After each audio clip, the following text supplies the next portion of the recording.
Oh my goodness, what a rough day for stocks. Today was a very rough day for your stocks. The stock market has been getting absolutely body slammed.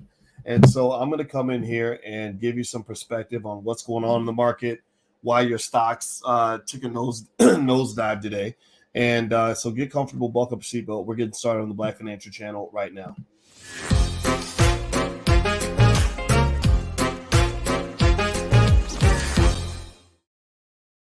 Hey, what's going on, guys? Welcome to the Black Financial Channel. That's theblackfinancialchannel.com. My name is Dr. Boyce Watkins. I am your friendly neighborhood finance professor. On the Black Financial Channel, we talk about Black wealth and Black economics every single day, sometimes as much as 10 times a day under one condition. The condition is that we are Black first. Black first means that we put our communities at the top of our priority list. Black first means we educate our kids. Black first means we build wealth in our communities. Black first means we teach our children about economics. If you agree with this philosophy, if you are down with the plan, if you have a plan for how your family is going to dominate in the next 100 years, put a hashtag B1 in the chat. Hashtag B1. We got to start the conversation off right so we know who we are and where we're going. So I want to say good morning to everybody. I'm Tez, El Haj, Sharice, Michael Johnson, let's see, AJ Brown, B1 all day. Right on, brother. Worldwide Emergency. Good to see you. Shout out the name of the city that you're from. I always like to know what city you guys are from as well. Jason Diamond and Diane Bibby and Velma and Janoria and Leandra. I see you. I see you. I see you.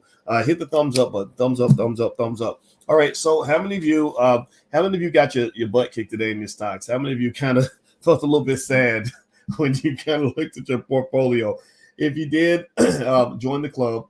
And I see Waco in the Netherlands and Charlotte and Houston, Atlanta, Nashville, Sacramento, Washington, D.C. I see SMH. Dallas. So today was just not a good day for stocks. Today was an ugly day. And what really sucks about it is that it came right after a great day yesterday. I mean, yesterday it was like, woo, swing from the chandelier, party time. And then today it's like, what is this nonsense? What is this crap? And so the market did something that was really interesting. It did something that I studied this phenomenon in my dissertation when I was getting my PhD in finance. I remember studying these reversals. The market has this thing where they have these week by week, month to month, sometimes day to day reversals that can result sometimes, in some cases, from extreme overreactions to good news or overreactions to bad news. So a lot of times when the market takes a big nosedive, it'll come back the next day, almost like when me and my wife get into an argument. It's like I'm mad at you. Well, I'm mad at you too. Well, fine then. I don't care what you think. Well, I don't care what you think either. And then about it, you know what I mean? Like if you really love her though, like about an hour or two later, you're like, okay, baby, I'm sorry. I love you. Right? So you're going from one extreme to the other and back and forth. And that's just kind of like how life goes. That's how love goes. And that's also how the stock market goes. So ultimately, you're just looking at a reversal. You're looking at this chaotic meltdown. At this particular moment, the Dow is down by 1,124 points. That ranks it as, I think, the worst day of 2022. It is officially the worst day of 2022. And I wish I could tell you that everything's going to just be all right and be okay. But what you're kind of dealing with right now are chickens coming home to roost. These chickens coming home to roost are the same chickens that for 2 years, people were basically complaining that the Federal Reserve was overstimulating an economy that did not need stimulation. They were pumping steroids into a track athlete who was already the Olympic gold medalist. He already won the Olympic gold medal. Why you got to keep giving him steroids? This economy was not a bad economy during the pandemic. This economy was humming along. All those big old stimulus checks, everything they were doing was accelerating things. The housing market was doing great, but the Fed insisted, for whatever reason, to continuously pump money into this economy. Now they're deflating the balloon, and it's becoming painful. It's not just painful because of the long-term decline in some of your asset values, but also because of the volatility that comes with uncertainty, the volatility, the ups and downs that come with the stress of watching your money come and go. They call that the wealth effect. The wealth effect is when the Fed increases interest rates, your stock prices go down, and then you don't buy as much stuff because you used to feel paid, you used to feel rich, and now you're like, man, dang, I had $10,000 in my account. Now I got $8,245. I don't know if I'm going to get a new car now. Right. So what is this doing? Well, I mean, the long-term benefit is that it's cooling down the economy. Your economy has been a little bit overstimulated. So you got to cool it down because of inflation. Thank you, AJ. I agree with you 100%. Inflation's a problem. And that makes sense. But remember, the Fed can't control all of inflation. Inflation, the price of an asset, in economic theory, the price of an asset, it looks like that there's a curve. And they have the supply curve and the demand curve. The price of an asset isn't just about the demand. They can control the demand side. They can increase interest rates. It'll make you buy less stuff, make companies make fewer investments. That will reduce things on the demand side. But what they have trouble controlling is the supply side. And a lot of the inflation was driven by supply side problems. Bottlenecks in the supply chain because the factory got shut down because a couple people got COVID and they just want to shut it all down right now. Right? Bottlenecks that have occurred in the whole global economic ecosystem, from everything from microchips to corn, right, being taken across the world, just crazy stuff that's causing prices to go up because the supply isn't there. Labor supply. People don't want to go back to work as much. I don't blame you. I don't want to go back to the corporate plantation either. You couldn't pay me enough money to make me want to go work for massa again. I'm not doing it. Right? So you have all these things that push up the prices of various supply inputs, starting with labor. That is creating inflation as well. But what they are doing is they're controlling the demand side, which probably means that inflation is going to get under control, but there's going to be a little bit of economic discomfort in the process. Now, as I move on, I'm going to show you guys a chart in 1 second. Could you do me one favor real quick? Hit the thumbs up button. Thumbs up, thumbs up, thumbs up. Share, subscribe. Make sure you subscribe to the channel. Also, reminder, on May 15th, my wife and I are doing a generational wealth event that is adults only because we want y'all to mingle and network, and maybe you meet a pretty girl or a handsome man who's also B1, or maybe you just want to network. You're there as a couple and you want to network. So it's adults only. There will be alcohol served, things like that. So it's going to be casual, but there will be some learning about generational wealth and legacy. It's May 15th in Chicago. If you'd like to come, just go to boycewatkins.com. Click on events. You can find that event as well as the event that we're doing at the Essence Music Fest, which is going to be July 1st through the 3rd. We're going to do a deep dive training at the Essence. Also, we've got some stuff going on in Atlanta. Of course, you got the All Black National Convention happening at the end of October. I hope everybody comes to the convention because it's the most beautiful family reunion you've ever been to, and you're going to learn a lot and have a great time at the same time. So all this is on boycewatkins.com. Just click on events, and you can also see some other things we have going on, like the franchise program. We actually have a great franchise program in the Black Business School if you want to buy a franchise. All right, so let me dig back into this. All right, so let me share a chart with you guys real quick. There is a chart that is, let's see, here we go. Worst days of 2022. So today we had about I want to say right now we're at about a 3.1% decline. And you see May 5th, that's today. We've dropped as far as 3.72%. So that makes today officially the worst day of 2022. These are some of the other days that we've had in 2022. Now, if you want to look at the bigger picture, since 2020, these are the worst days of since 2020. Most of those days occurred in 2020. What's interesting, to go back to that reversal phenomenon, is that 2020 was a hell of a year to invest in stocks. It was a great year. Y'all were making money like crazy during 2020. Anybody remember that? How good it was?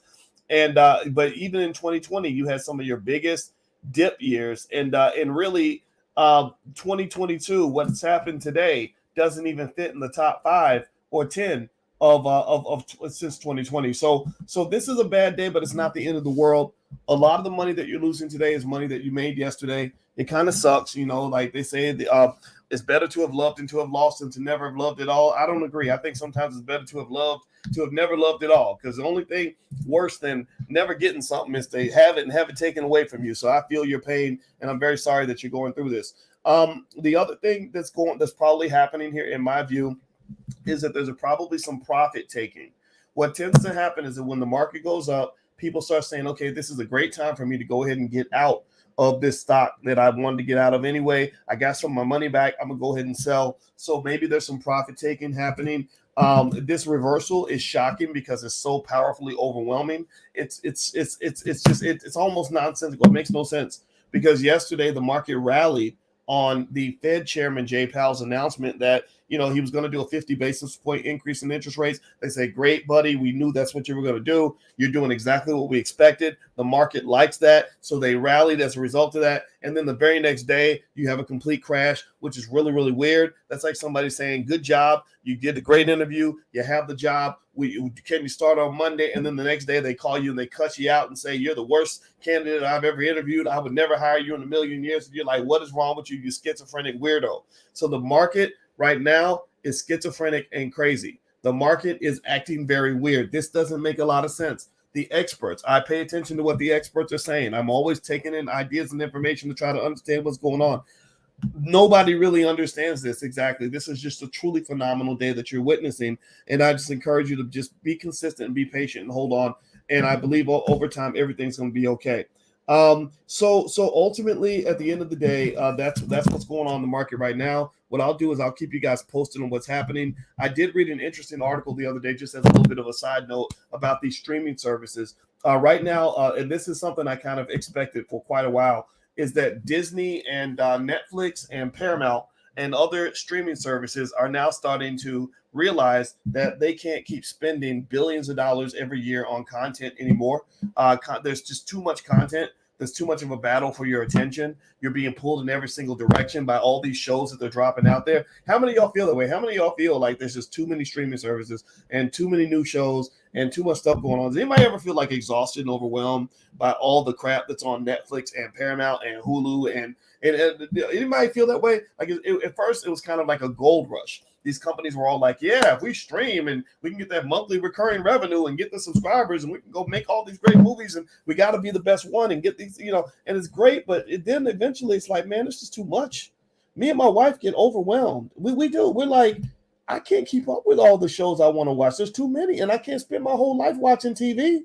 I'm not going to sit in there. I told my wife, I feel like I'm in graduate school back when they used to give you like 10 books you had to read and all these research papers you had to go through, and that you ain't got time to do them all. That's how I feel now. I feel like watching streaming services makes me feel like I'm in grad school. Like I have to make a schedule just to catch all my shows. It's too much. So we picked a couple shows. We picked Snowfall on FX with Franklin Saint. It's real weird that guy's British. What the hell, man? Can't you find some American actors to play a damn LA gangster? Come on, man. It's weird to me. No disrespect to everybody who's from England, by the way. But Black London, I love you, because when I go out to London, y'all show me mad love. So no disrespect there, but it's just weird, that Franklin Saint's British. I just think that's strange. And then what's the other show that we like? Gosh, I wish I could yell and ask her which one it is. We picked another one because we literally got to the point where we said we're just gonna pick 2 shows and that's it. We're not trying to go outside of that. Better Call Saul. Better Call Saul. Shout out to that brother who what I'm talking about, the one who was also in School Days, the one that played Big Brother Almighty.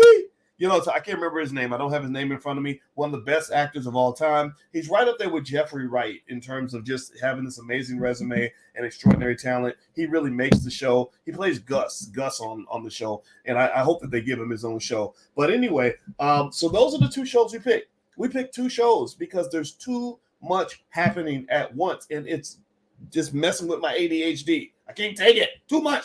So what's happening now? From a stock market perspective, because all of you are investors. If you're not investing now, I encourage you to go ahead and get started. Just go to blackmoneyminute.com and pick up a copy of my book, the $5 a day investing plan, and you can begin investing tomorrow. If you're not investing consistently, go ahead and do that. Let me put the URL on the screen.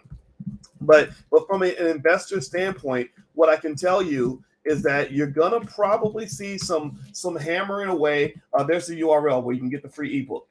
You're probably going to see some hammering away on the stock prices of some of these companies like the Netflixes of the world, the Disneys, etc. Disney can withstand. Disney is a gangster. They know how to make money in 1,000 different ways. Netflix, not so much. Netflix is a little bit of a one-trick pony. They make most of their money by getting your attention and getting you to watch these shows and paying them a monthly fee. Well, now a lot of these shows are not licensed anymore. They lost their license to Friends and some other shows that they had.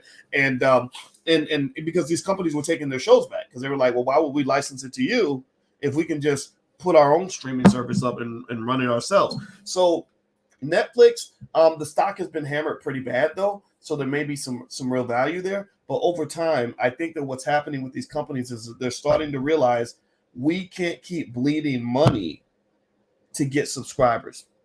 Like I think for Paramount Plus, they said something like they're paying $1.49. They're paying $1.49 for every dollar of revenue they get from their subscribers. So they're paying $1.49 to get $1. Now you could do that in an economy where there's plenty of money.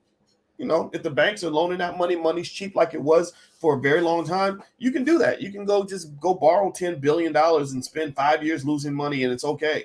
Black businesses can't do that. Black-owned businesses can't do that. That's why access to capital is so important for Black-owned businesses. But these rich white folks that they're able to get money from the banks, they can do that. But in this economy, no. The Fed is increasing interest rates. The cost of money just went up. There's a tightening in the economy. The money supply just went down. The resources that were readily available before, not so much this time around. So ultimately, a lot of these streaming services are going to start getting hammered pretty bad because I believe that they're overspending on their content. They're spending way too much. So that's just a side note in terms of a dynamic that I'm seeing in the economy. And that's my story. I'm sticking to it. So what I'm going to do is I'm going to come back later on today and keep giving you guys updates. So make sure you subscribe. Also follow me on Instagram. You can follow me on Instagram at the Black Financial Channel. That's where I do nothing but financial stuff. I know y'all know me. I tell it like it is. I have a lot of thoughts on a lot of different areas, and I hope that I can disagree with you and still be loved on certain issues. And so if you want to follow me on Instagram, you can follow me at the Real Boyce Watkins. And but if you're just interested in the financial stuff and nothing more, we also have the Black Financial Channel. So that's another place you can go follow us on Instagram. If all you want to do is hear the financial stuff, I totally get it. If you think that I'm a big mouth and my political opinions are too much for you, then that's okay. I'm a finance professor and I love to share things with you and help you along in your journey to build wealth. And we can disagree and still be family. I hope that that's the case because I do believe in free speech. All right, guys. So have a good day. God bless you. And one more thing I'll mention also is if you were looking for our financial workbooks for children, they are now back in stock. So if you want to get your child ahead of the curve in the areas of investing, stocks, or just the understanding of money, we cover all the grade bands. We design these with experts. Feel free to go to financialworkbooks.com and take a look, and your child will benefit. All right, so have a good day. God bless you. I'll check back in a little bit later, and I hope you make a ton of money. Take care now. Peace.